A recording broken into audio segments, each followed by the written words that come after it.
Welcome back to the LED Project podcast. This is episode 142. My name is Kyle Krieger, and I'm super excited to have somebody who is born and raised from my neck of the woods in Wisconsin, Jessica Cabeen, on the podcast. Jessica, how are you? I'm great, Kyle. Thank you so much for asking me to jump in. It's kind of fun to have like an old Northwoods conference rival here on the Heart of the North Conference. It's so funny because you were on with our friend Chip Baker, and and he's been great about sending people our way. But it was just so funny when we got to talking because you live in Austin, Minnesota, right? Yes. Which is, if people don't know it, the home of spam. Oh my gosh, yeah. I like to talk about spam a lot. So. But we were talking a little bit more then about where you said you were from Wisconsin, and it turns out like the towns we grew up in are only an hour away in kind of the middle of nowhere, Wisconsin. So that was yeah. Like when I say Ladysmith, Wisconsin, everyone's like, where? So the fact that you not only knew where it is, but like we've competed against each other. Yeah. When we were in high school, the Ladysmith, we were friends with like the Cumberland, Spooner, and Ladysmith guys were all friends. Mm-hmm. But then we didn't like really anybody else. So, but it was good because at that time, the Ladysmith golf program and the Spooner golf program and the Cumberland golf program are really good. And we all played golf together, and then we all played basketball against each other. So it was fun. Actually, my senior year of high school was the year that Ladysmith won state in basketball again in 2003. Really? Yeah, it was fun. Wow. It was really cool to see those guys. But yeah, so enough about me. So what we do on our podcast is we just try to bring educators on to tell their stories and just kind of shine a light on all the good things that are going on. So could you give our listeners a little bit of your background in education and why it was that you became a teacher?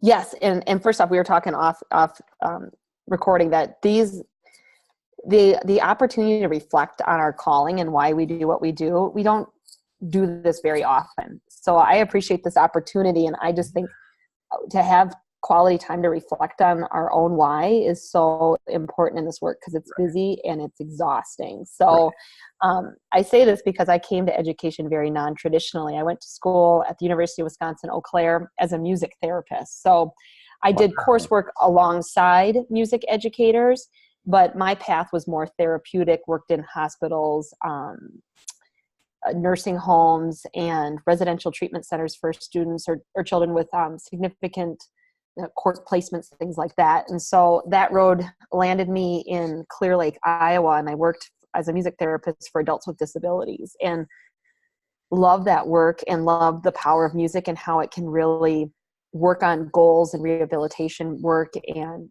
build bridges for all ages. And a little into that work, though, I really started to miss interacting with children.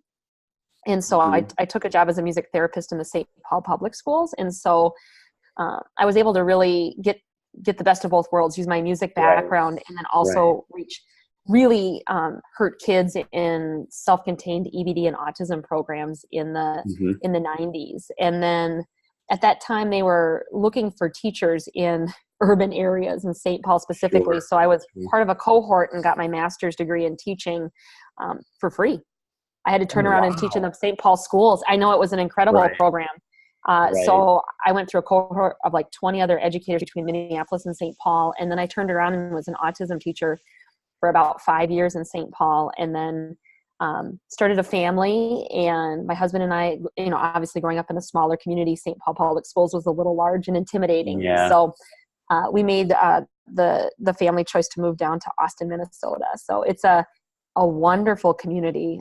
It's so diverse. It's got so many rich opportunities, and I learn from them every single day. So it just, my why really was just, I always wanted to help people, I think was it. And I'm just continuing to figure out what age group I really want to help people in, because I keep flitting around here, but I enjoy it.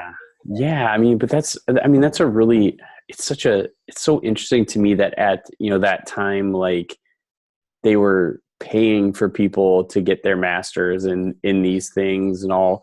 Cause I was just, I was doing another episode of the podcast earlier, and the lady I was talking with, we were like, I mean, for what it costs now to get a master's, it's like, you really got to be committed and want to go up the rungs to be able to do that. So in your experience at, I just laugh when I say Ladysmith. Yep. In your experience at Ladysmith, did you, or in your college or in your Yep. time now, has there ever been a teacher that really stood out to you? Well, and I've been reflecting a little bit on this too. And I really think the music teachers I had, I think Mrs. Fromme, Miss Eck, Mr. Telitz, they really saw a gift in me and helped me cultivate it and let me stay after school, let me go into the band practice rooms all the time. And Right. I just really appreciated them seeing something in me I didn't see in myself, and learning how to become a performer and being on stage and doing those things, which has helped me grow a lot and kind of get comfortable in my own skin when, in middle school and high school, that's not easy for anybody. So the music teachers really helped cultivate this passion of mine. Mm. And in your experience, and this is an interesting question, I think, because you come from kind of an outside background, Mm-hmm. When you get a really great teacher, what is their value, you think? Like, what are they giving to their kids? And for me, it's not a buzzword word. It's really a calling to the work. Is they know how to tap into the whole child. So it's not just about the student that's sitting in the seat today. It's about the experiences that they brought to this point in their life, their family connections, their cultural connections that make them who they are. And a teacher that can really draw into that, ask those questions, and then circle back to those things really makes a kid feel valued and sometimes I think with everything else that teachers have to do today, so we forget those moments of just pausing and getting to know our students on a deeper level and having conversations with them and learning how to Snapchat or learning about a new NBA team. Yeah. Like that, even the fact that I pronounce things wrong, they still know I'm trying. So Right. I think that's just really stretching yourself outside of the classroom and the students you serve during that time block, but just really looking at that whole experience and that whole child. So in our lead up to this, we were talking a little bit, and you referenced it earlier, that you have a wide spectrum of age groups you've worked with. So what are some of the, the similarities and differences between the spectrums? And also what are some of the things that are like working that are kind of concrete across all age groups? Absolutely. And so I'm very proud of myself. After 6 years at a kindergarten center, I finally graduated this past year. That's a big deal.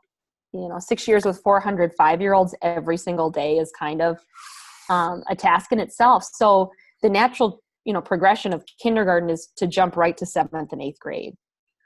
I mean that, yeah, exactly. So, and I haven't been with middle schoolers in 8 years. I think we maybe had started Facebook and kids still had flip phones. So coming full on into middle school this year has been a huge learning curve in some aspects with instructional strategies, technology, one-to-one devices, social media. But I keep going back to my kindergarten experiences and working with incredible early learning educators that just, blood, sweat, and tears are on the table and on the craft table and in the play centers. But the one thing I'm really thinking about a lot is both age groups have wonder and why. They wonder about a lot of things. They try a lot of things. Sometimes the things they're trying, they really shouldn't. And then that lands them in the office with me. And they ask why a ton. Like, you can't tell a 5-year-old just to do something because they're going to ask why. Can't tell a middle schooler to do something either without the why. And so, really elevating their school experience by valuing their voice at the table. So instead of just saying, we're going to be doing this unit and, but saying, because of everybody's experiences, I think this is going to be a really neat project for us to work together on. Or it's really getting them more involved instead of the teacher just being the content knowledge holder. The teacher gets to be a student at sometimes too. And I think at any grade level, that's totally relevant and important. Well, and I can think to this, I'm 34 and I still want to know why for a lot of things. And especially as I've grown in my teaching practice, like I've learned that there are things that I question. Like there are certain things that I understand, like intrinsically, that we're doing these certain things, but there have been times where there's been other things that I just like, you need to explain to me the reasoning behind this particular decision by an administrator or whatever it is. So I'm not surprised that kids, do the same. It's kind of, it's awesome. The it empowerment and the excitement, and the moment that they know they've been heard, or the moment you follow back up with them, you see them walk a little taller and the smile a little bigger, and it's the kids that might otherwise be overlooked or assumed to be the troublemaker, or the student who's unengaged, or the student who doesn't care. But if you can catch them in that environment and have those conversations, it's incredible to hear their perspective about how things are running or how you can improve on things. So, well, and I just can't help. I mean, even me as an adult now, we're, as a society, I don't want to say we're more well informed, but there's so much more information out there that, everything is on the table. So our kids are a lot more. I mean, I never read my dad's newspaper growing up, but our kids go on YouTube and CNN and all, and they're seeing a lot more of what's going on in the world, and they want to be engaged with it. So I think those are important. So, kind of on that vein, we talked a little bit too about the importance of really dreaming big. So I want you to talk a little bit about how that works when you're a kindergartner versus a middle schooler, because I think those are definitely different age groups, but nonetheless. Well, and you think about like occupations. You ask a kindergartner what they're going to do, and they're going to be, an NBA star, an NFL star, or, and then you get to middle school, and sometimes that dream or those really big opportunities, they shrink themselves. And a lot of times it's because of either academic stigmas or social demands or things, but they don't dream as big anymore sometimes. And especially in middle school, they're really in that middle place. They're not elementary anymore, but they're not quite high schoolers. And so now what I'm trying to, in all of my wisdom of being at the middle school for 6 months now, I'm the expert here, which is, I have a Snapchat account, so I feel like I'm a pro. But one of the things that we talk about dreaming is dreaming, but with some individual determination on that. So we're going to graduate high school here in 6 years.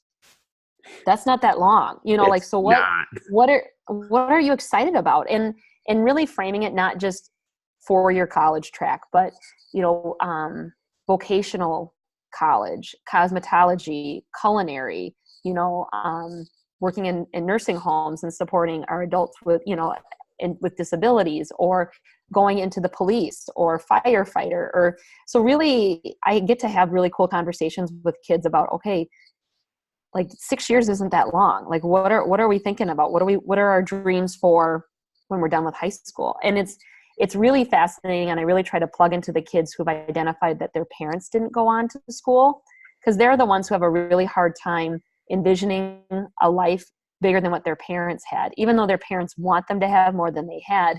If they don't have concrete examples or people pouring into them, it's really hard for them to see the next step if they haven't experienced it with their, with their nucleus family too. What are some other setbacks you see with the kids on, seeing the dream, but also starting to see the steps of, like what you're saying as, because we can try to explain to them that 6 years is not that long, but it's hard to have that frame of reference when you've only been alive like 12 or 13. Well, I know, and like a middle school minute is like a month and a half. I mean, it's incredible. Right. Sometimes their time sensitivity too.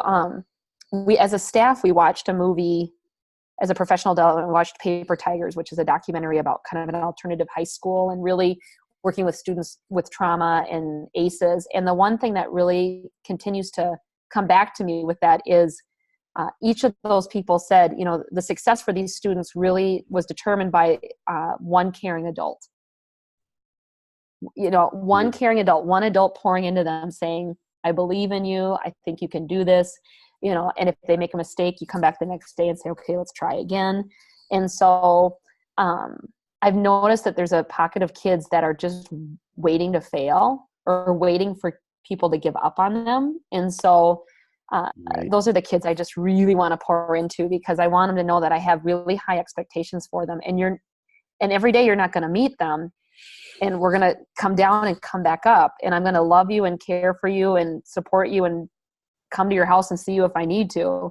But, the bar is going to be here for you, and I'm going to keep pushing you towards it. So really giving them the opportunity to fail and risk. And I think modeling that with teachers too. I think I always, I'm going to sidebar quick here, but I was trying to figure out a gift to give the staff because I'm new there. And so right before the winter break, I had a little treat trolley. So a friend of mine walked around the middle school, not during passing time, because that would be deadly with 750 kids, but like cookies and water bottles and holiday snacks and things. But every door I knocked on, the teacher thought they were in trouble. Because why would the principal come into their room unannounced? So I was like, oh my gosh, we have a culture of I can't even walk in a room and people think they're in trouble. So how do you, if the adults are nervous, how can the kids feel safe? Right. So we're really trying to be a supportive culture where we want you to make mistakes. We want you to try, because I think if the teachers are willing to take risks in their own content and craft, think about the kids. If the teachers are willing to own and say, gosh, I really botched that one. Think about the kid that didn't do great on that assessment. Well, try again, So I think it's that modeling of trying, failing forward, at any age. I think if you start to lose that, it's going to really impact life in general. Yeah. And it's so crazy because I've been in those schools where it's that culture, like of, when you have the principal's presence, it's never good. But then I've also been at schools where like the principal was really visible, and when they were around, it was just kind of like a normal thing. And you can tell too, like the schools where the principal's never been there into a class, because the kids all of a sudden, like, their head snaps around and they're like, oh, what's going on now? But I think that's super important, because I feel like as a teacher, I've felt that kind of fear of not being good enough, the fear of making mistakes. And, that was when I was early in my career, where I thought like had to be the expert and I had to know everything. And you couldn't say that you didn't know. And the more you learn as you get to be an adult, those are the kind of skills, like you said, that we have to model. So when your kids have setbacks, with the you're setting expectations for them and they don't meet them, what are those conversations like, with the anticipation you're trying to get the kid to raise their own expectations of themselves? Absolutely. And, at this level, I see that more in more behavioral expectations, like a misstep, body boxing in the bathroom, or sending something on social media you shouldn't, or saying something to a teacher in frustration. And so instead of just doling out a consequence and moving forward, it's really an opportunity to do some wraparound support and learning. I think a lot of times it's reteaching of skills or teaching an initial skill. These middle years are really, you're used to elementary school where you kind of get walked in a clump from class to class to class. And then all of a sudden the strings are cut, and now you've got to navigate 7 different classes, 7 different teachers, and asking for help can be really hard to navigate. And so it's really just using that, like, okay, if we could rewind today, or I call it a hiccup. So today was a hiccup. So moving forward, how do we prevent the hiccups tomorrow? Like, what kind of water do we need to drink, or what do we need to do so we can learn from this and move forward? So it's really always more coaching conversations versus a one and done. Like, okay, that didn't go great. What do we need to practice? And sometimes it's role playing so they can practice an apology. Sometimes it's mapping out our path to classes, but I always think you have to look at it as a learning opportunity, because we're always learning. Every one of us learns something new every day. And so we try to look at those setbacks as more of learning opportunities to move forward, instead of just saying like, this is where we're stuck now. But no, now we're just going to figure out how to get over this hump so we can keep moving forward. So as an administrator, when you're trying to set those high expectations, what are some of the struggles you're going through with, the teachers who may be kind of ingrained in that old mindset where, they've been doing these things a certain way, and, whatever, I guess, what are some of the challenges when trying to change that culture to really raise expectations? Because you can have the highest expectations, but if your teachers aren't in line with that, if that's not the culture, it's not going to work. So what is that like as an administrator? One of the things, and in the former school, I can't preach what I don't practice. And so when I was at the kindergarten center, I had never taught kindergarten, and then they put me in charge of a building of kindergarten teachers. So I ended up subbing in classrooms for full days, and I give the teachers a chance to go do other things. But I think letting them see that I needed to learn the work first before I could try to make any changes, because maybe I'm assuming that there's a better way to do it, but I haven't done it with 25 5-year-olds before. And having a common vision or a target that everyone can see themselves in has been really helpful. So like for us at the middle school, we really want to see more of our students passing all their courses, not just the core courses. And we had a significant number of students that weren't passing. And so we set targets, and it's what we talk about every week in our team meetings. It's things that come out in our Friday focus. We have celebrations at mid-quarter and end of quarter around those targets. The kids know exactly what they need to do. The staff knows exactly what they need to do. And not just the teaching staff, but the paraprofessionals, the custodians, the secretaries, everybody knows the game plan. So then everybody can see themselves in it and see their role in it too. So that's been not assuming any negative intent, but just saying, okay, let's find that common target and vision. Let's walk alongside each other for a little while and build those relationships, and then try to start to move the needle if we need to. So when you're working on that and setting high expectations, how do you navigate the fine line between talking with kids about their mistakes and not letting it turn into excuses or blaming or things like that? Because I feel like there's a really fine line there between listening to the realities that a kid is facing and the kid blaming everything or making excuses. Absolutely. And as educators, sometimes we unintentionally, because of students' experiences or environmental cues, we take that bar and we lower it a little bit. Oh, they're adopted, or oh, they don't have a family, or oh, so we have to be really cautious about that, because it's well intentioned, but that's not going to get them the diploma or the sheet cake or the college diploma or the successful career. So it's important to say, okay, these other experiences have impacted them this far, but we can't lower that bar for them. And so a lot of times, and sometimes I come across a little bit, not sarcastic, but just, I'm like, would you say that to your grandmother? Like, is that on a dinner table? Because I can't imagine knowing your mom that that's acceptable there. So I'm not sure why it's acceptable in the classroom. So giving that perspective around some of that, like, not acceptable. We got to move forward, because this is not the language you can use at a job.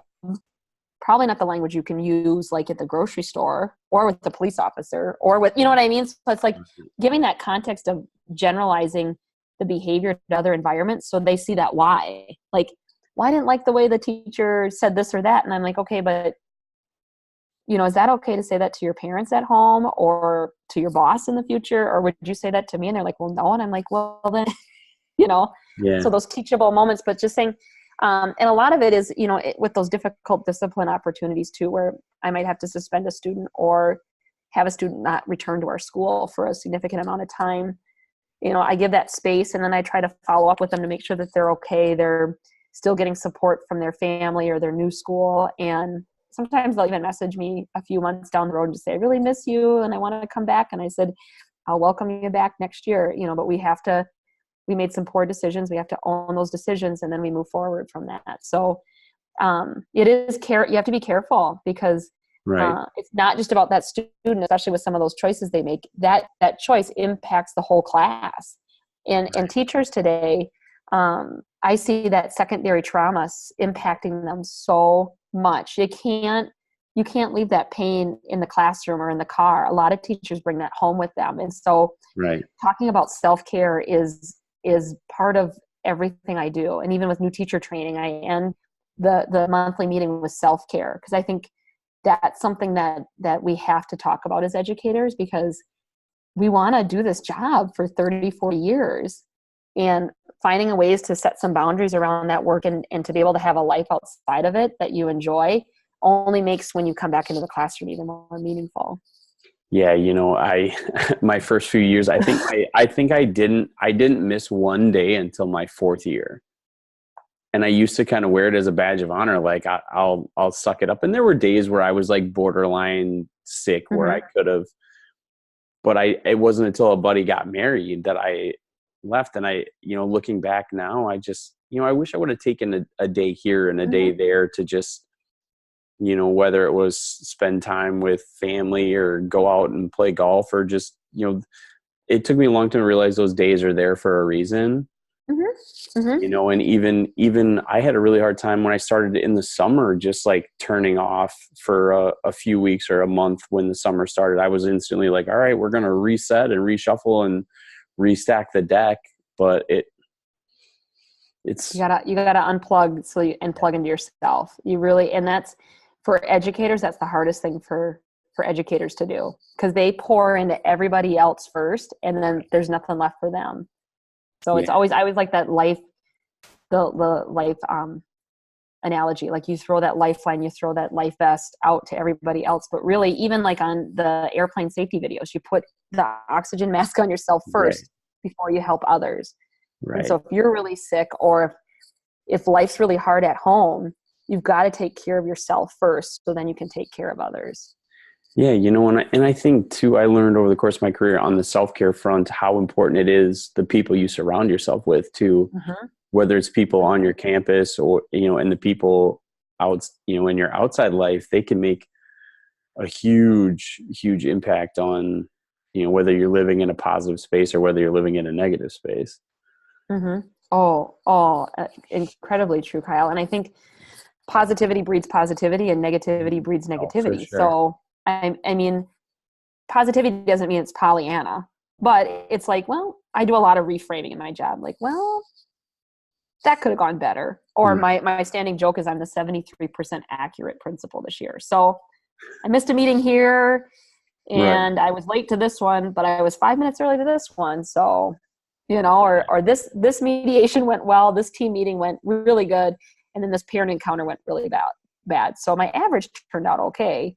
But, you just got to keep getting up and going forward. Yeah. And I think, and that was, that reminds me of another thing. When I started too, I used to just think that everything mattered. Like every moment was so overly important. And I was like, you're going to get a whole bunch of moments. You're going to make, like you said, there's going to be some good ones. There's going to be some bad ones. If you just really kind of take the long-term view, and you just learn that every day. I wish I would have learned earlier that every day is a new day, and you could come in and if I wouldn't have carried the baggage from the day before, the kids wouldn't have either. But there was a lot of times when I started that I did that, especially because I was, I grew up in Cumberland and I taught in Houston. That was my first job. So it was a really, the cultural differences were stark. So, but Absolutely. Oh man, I really, you're just reminding me all the things that I was thinking. And that's a crazy thing now, having been in the profession 10 years now. You look back and you're just, I was in Houston in, what is it?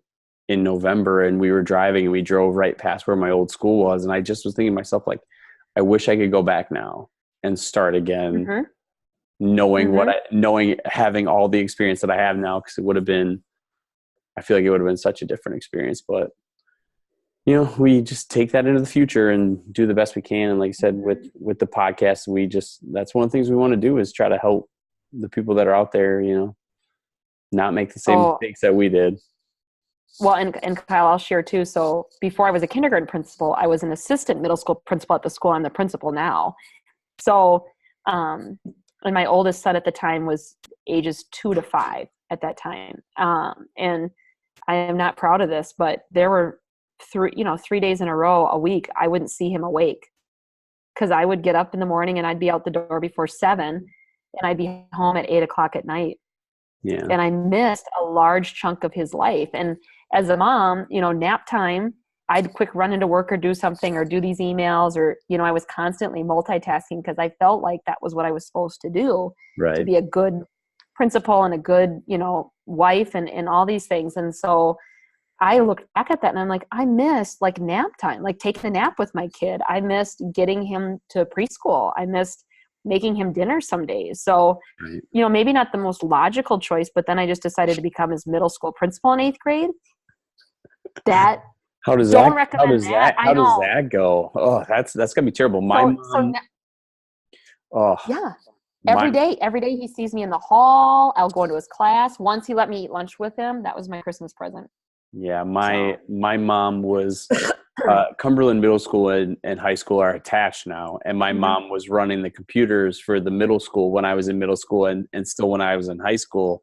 So it was bad because she always knew if anything, not that anything ever really bad happened, but she always knew. So she never went to parent teacher conferences because everybody would just send her an email. And she always tells this story when I was a senior, like I would just walk down there sometimes because I had times. And one time she was with some people and I put my arm around her and I was just standing there with her and they were like, my kid never does that to me. So despite the pain that I am to my mom, she does remember me fondly at times. So yeah, and I've loved coming back to the middle school. I love this age group. I love the staff, and I will never regret getting a year back with my son. I don't get 2, 3, 4, 5, but I get 13.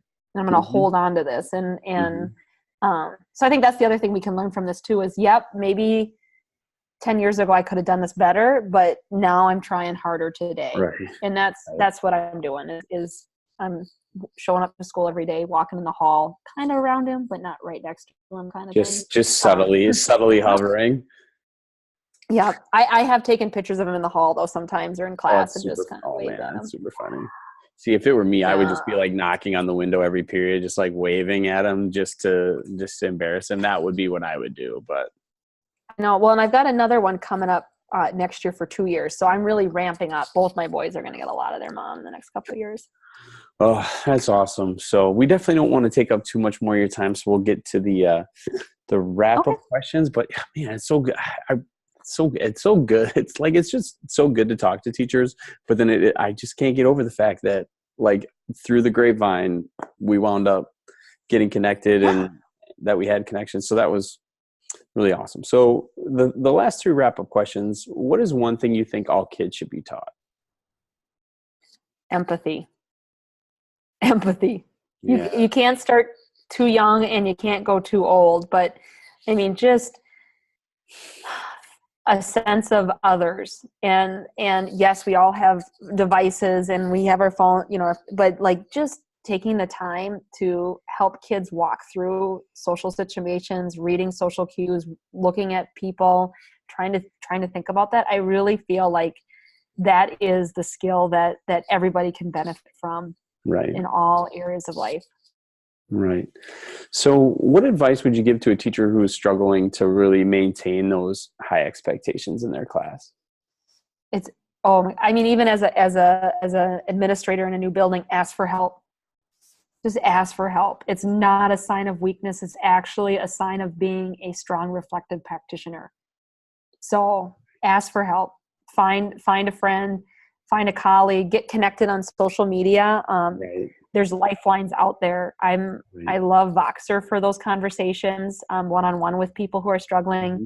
I love being connected on Twitter and learning from other people. And ask for help. You are, and the thing is you're going to realize very quickly you're not alone. Mm. Yeah. Mm-hmm. So for people that would want to connect with you and start a conversation or check out what you're doing, where's the best places for them to find you? My website is jessicacabeen.com. So you can locate me on there. And then I've got my Twitter, my Facebook page is Jessica Cabeen, Instagram. I'm learning. Don't try to find me on Snapchat. It's pretty embarrassing. I don't know what I'm doing yet. So unless you want to see some growth in the next year or so, but really the website, Facebook, Twitter, things like that, just Jessica Cabeen. I'm all over the place. Perfect. So gosh, I appreciate you taking some time and I'm glad we got to connect and hopefully we can continue. I would love to have you back on when Wilkie is available. He's in the throes of his doctoral program right now. Ooh. So he's teaching. So his evenings are pretty booked up. But the last question, when it's all said and done, what do you hope your legacy is? Caring. That I cared about people, that people, teachers, paras, parents, she cared about us. So that was something that I really valued at the early years, investing with parents as it was their first time coming into a school. And and really learning systems. And it's really something that we kind of lose as we enter that secondary phase. And so I am pouring into kids in the hallways, at bus duty before and after school. I'm kind of the sidearm hugger or the fist bumper, or, you know, just those conversations, and that they know I care about them. They do. I might mess their names up because I mess my own kids' names up at any given moment, but I care about them and they know that, and I know something about them, and I won't forget them. So that's kind of, I love going to high school graduation and reconnecting with kids that I might have served before, or family members, because I just think you can always care about somebody. Awesome. Well, thank you so much for taking some time and coming on our podcast.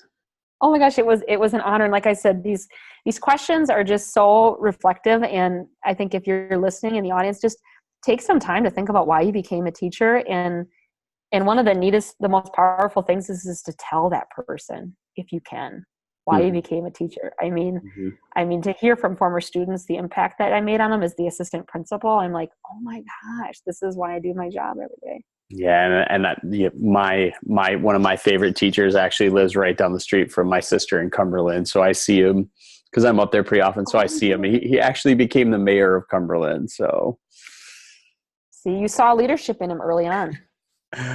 All right. Well, Jessica, thank you so much again. Absolutely. That was such an honor. So I appreciate this time too.